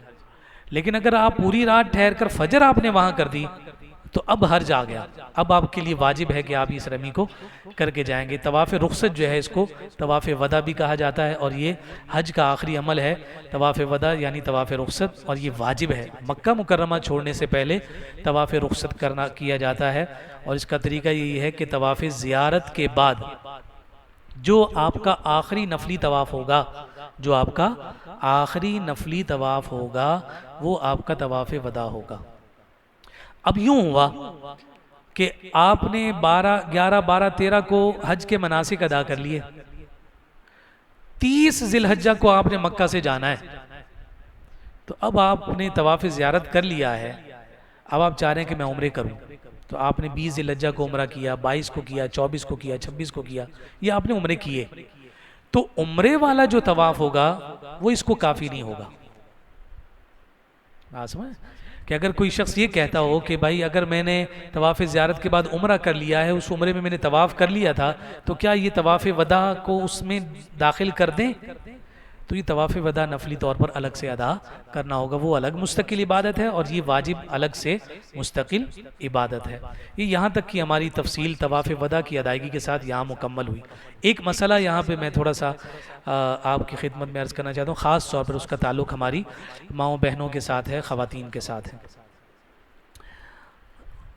ہم نے پہلے بھی یہ عرض کیا کہ جتنے بھی مناسک ہیں سوائے طواف کے، اس میں وضو شرط نہیں ہے۔ تو اس کا مطلب یہ ہوا کہ خواتین اپنے مخصوص ایام میں طواف کے علاوہ تمام حج کے ارکان ادا کر سکتی ہیں، ٹھیک ہے، تمام، وقوف ہے، رمی ہے، سعی ہے، جمرات ہے، سب کچھ ادا کر سکتی، صرف طواف زیارت نہیں کر سکتی۔ اب طواف زیارت کا ٹائم مخصوص ہے کہ یہ طواف زیارت آپ کو 12 کی مغرب سے پہلے پہلے کرنا ہے۔ ان کو طواف زیارت کی لیے 12 سے پہلے ٹائم نہیں ملا، یعنی وہ اس پیریڈ سے نہیں نکل سکی، اس آزمائش سے وہ باہر نہیں نکل سکیں، اور یہ وقت ختم ہو گیا۔ ان کو یہ رعایت ہے کہ اگر 13 کو 14 کو بھی ان کو یہ وقت مل جاتا ہے اور وہ طواف زیارت کر لیتی ہیں تو ان پر دم بھی نہیں ہوگا اور یہ فرض بھی ادا ہو جائے گا۔ مرد اگر کرے گا تو اس پر دم آئے گا، لیکن خاتون پر نہیں آئے گا۔ یہ مسئلہ کلیئر ہو گیا۔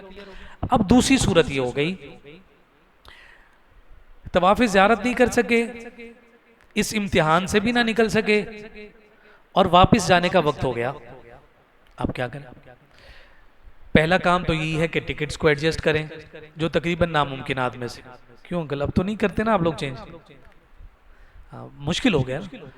تو سعودی ایئر لائن میں ہوتے ہیں ہمارے بزرگ، تو اس لیے میں نے ان کی طرف اشارہ کیا۔ تو مشکل ہو جاتا ہے، گروپ میں ہوتی ہیں ٹکٹس، اس کو چینج کرنا، الگ کرنا بڑا مشکل کام ہو جاتا ہے۔ پھر ہوٹلنگ ہے، پھر رہائش کے معاملات، یہ بہت کریٹیکل ایشو آ جاتا ہے مسئلہ۔ پھر اگر آپ کر بھی لیں تو بہت زیادہ ایکسپینسو پڑ جاتا ہے، نہیں کر پائے مثال کے طور پر، اب آپ کو واپس جانا پڑ رہا ہے۔ لیکن طواف زیارت تو فرض تھا، اس کے بغیر تو وہ تعلق جو ہے وہ حلال ہی نہیں ہونا، اور یہ بھی ہم نے کہہ دیا کہ چاہے زندگی بھر نہ کیا ہو تب تک یہ حلال نہیں ہوگا۔ اب کیا کیا جائے؟ تو اب ہمارے فقہاء نے فرمایا کہ استغفار کرتے ہوئے، توبہ کرتے ہوئے اسی حالت میں طواف زیارت کر لیں گے۔ طواف زیارت ادا ہو گیا، اس کے ادا کرنے کے ساتھ جو قید لگی ہوئی تھی، پابندی لگی ہوئی تھی، وہ ہٹ گئی۔ یہ معاملہ ایک طرف ہو گیا۔ اب یہ جو ناپاکی کی حالت میں کیا، اس پر جرمانہ لگے گا، اور اس پر جرمانہ چھوٹا نہیں بڑا لگے گا، بدنہ، ٹھیک ہے، اس پر بدنہ لازم آئے گا۔ خاتون طواف زیارت کے ساتھ جو قید تھی، جو پابندی تھی، اس سے نکل گئی، یہ فرض کی ادائیگی ہو گئی، لیکن اس کو جنایت کے ساتھ چونکہ کیا تھا تو اس کے ذریعے سے بدنہ لازم آئے گا، تو وہ اس بدنہ کو ادا کرے گی، اور یہ بدنہ کی ادائیگی حرم میں ہی ہوگی۔ فوری طور پر ادا نہیں ہو سکے تو گھر جا کر یہاں کسی کو وکیل بنا کے کروائی جائے گی، لیکن اس پر بدنہ یہ لازم رہے گا، بڑا جانور اس جرم کی طور پر، جنایت کے طور پر ادا کرنا ہوگا۔ یہ بات بھی کلیئر ہوگی۔ اب ایک اور چیز آتی ہے طواف وداع کی۔ اب جو طواف وداع ہے، یعنی تمام مناسک ادا کر لی، طواف زیارت بھی ہو گیا، 25 ذی الحجہ کو واپس جانا ہے، حج کے بعد اس مرحلے میں خاتون داخل ہو گئی۔ اب انہوں نے 25 کو جانا ہے، لیکن 25 تک وہ اس مرحلے سے نکل ہی نہیں پا رہی کہ وہ طواف وداع کریں، اور یہ طواف وداع واجب ہے، مرد نہیں کرے گا تو دم لازم آئے گا۔ اب یہ خاتون کو مجبوری لائق ہوگی، یہ نہیں کرے گی تو کیا اس پر بھی دم لازم آئے گا؟ تو اس کا جواب یہ ہے کہ طواف وداع کو ترک کر کے واپس چلی جائے، دم بھی نہیں ہوگا۔ طواف وداع چھوڑ کر واپس چلی جائے، اس پر دم بھی نہیں ہوگا۔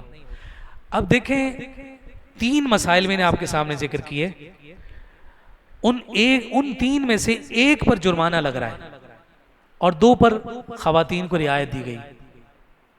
تو یہ جو کبھی کبھار ہمارے ذہن میں آتا ہے کہ یار خاتون پر تو آزمائش پڑ گئی، اس پر تو امتحان پڑ گیا، مرد کو تو 2 دفعہ دم لگ رہے تھے، طواف زیارت لیٹ ہونے پر بھی دم لگ رہا تھا، طواف وداع کے چھوڑنے پر بھی دم لگ رہا تھا،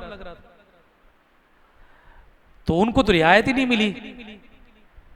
تو خاتون کو جہاں جہاں شریعت کی طرف سے اجازت ہوگی وہاں اس کو رعایت دی جا رہی.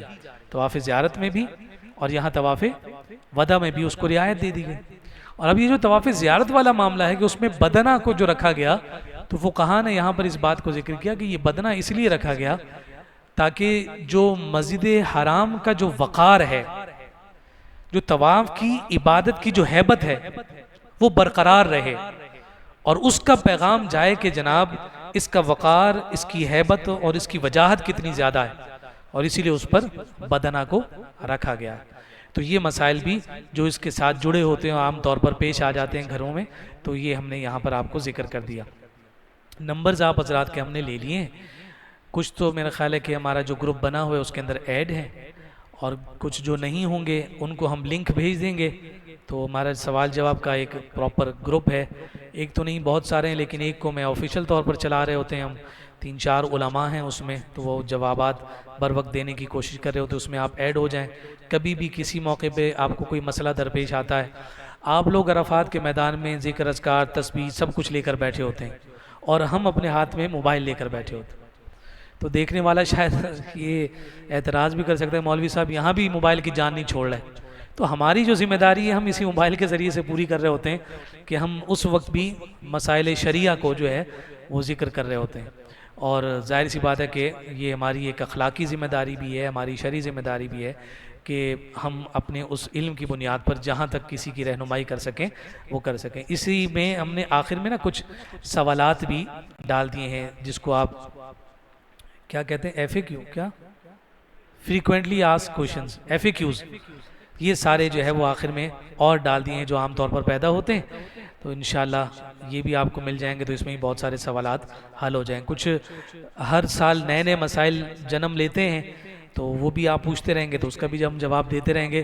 جوتی کے حوالے سے کوئی سوال اگر آپ پوچھیں گے کہ یہ پہننی ہے کہ نہیں پہننی ہے، تو اس جوتی کا سیمپل پہلے بھیجنا ہوگا، 9 نمبر، اس کو ہم پہن کر چیک کریں گے. اگر وہ ہمیں پوری ہوگی اور ہڈی ابری ہوئی باہر نظر آ رہی ہوگی تو ہم آپ سے کہیں گے کہ ہاں ٹھیک ہے آپ یہ خریدیں. یہ ذرائع تفنن ہے.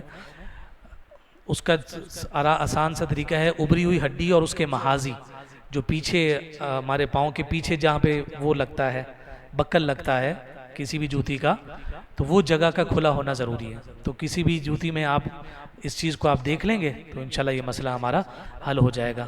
اللہ رب العزت ہم سب کو عمل کی توفیق عطا فرمائے، ہماری اس نشست کو رب ذوالجلال قبول فرمائے. آپ تمام حاضرین کے لیے ضیافت کا بھی انتظام ہے، تو آپ سب سے گزارش ہے کہ آپ کھانا کھا کر تشریف لے کر جائیں گے. علامہ صاحب تشریف لائیں، عمیر قادری صاحب، حضرت سے گزارش ہے آگے تشریف لائیں. دانش بھائی کرسی لیں. جی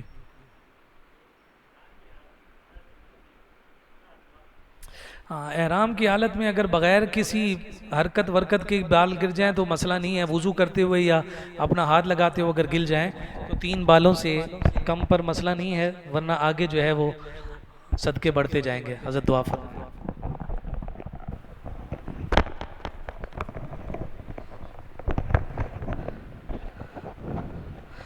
آمین. اللہم صلی علی سیدنا و مولانا محمد وعلی آل سیدنا و اصحاب سیدنا و مولانا محمد وبارک وسلم. یا رب کریم یا ارحم الراحمین. آج جو حضرت علامہ مولانا اکرام حسین قادری صاحب داماد برکاتہ العالیہ نے حج کے حوالے سے جو درس دیا، مسائل پر جو گفتگو ہوئی، کریم پروردگار جتنے بزرگ، دوست، احباب، بچے جتنے حاضر ہیں سب کی حاضری اپنی بارگاہ میں قبول و منظور فرما.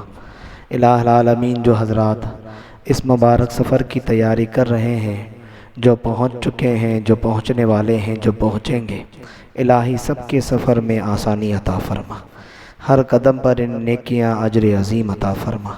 الہ العالمین جو اس سفر کے لیے تڑپ رہے ہیں، مچل رہے ہیں، بلک رہے ہیں، رو رہے ہیں، کریم پروردگار مرنے سے پہلے انہیں سفر حج کی سعادتیں عطا فرما. الہی حرمین شریفین کی زیارتیں بار بار نصیب فرما. کریم پروردگار یا ارحم الراحمین آگے کے تمام معاملات میں آسانی عطا فرما.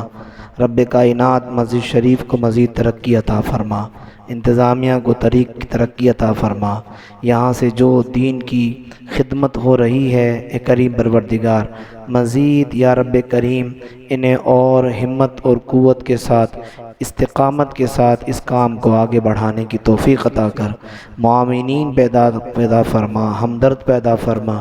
الہی جو حج کی نشستیں ہیں یہ مبارک نشستیں ہیں، الہی العالمین جو حاجی جاتے ہیں اور حج کی نشست میں شریک ہوتے ہیں وہ تو خوش نصیب ہیں، اے اللہ جو نہیں جاتے پھر بھی اس نشستوں میں شامل ہوتے ہیں، یا اللہ جانے والے حاجیوں کے طفیل اے اللہ آئندہ سال انہیں بھی حج کی سعادت عطا فرما، الہی کرم فرما، فضل فرما، رحم فرما، ببرکت ان اللہ و ملائکتہ یصلون علی النبی یا ایہا الذین آمنوا صلوا علیہ وسلموا تسلیما۔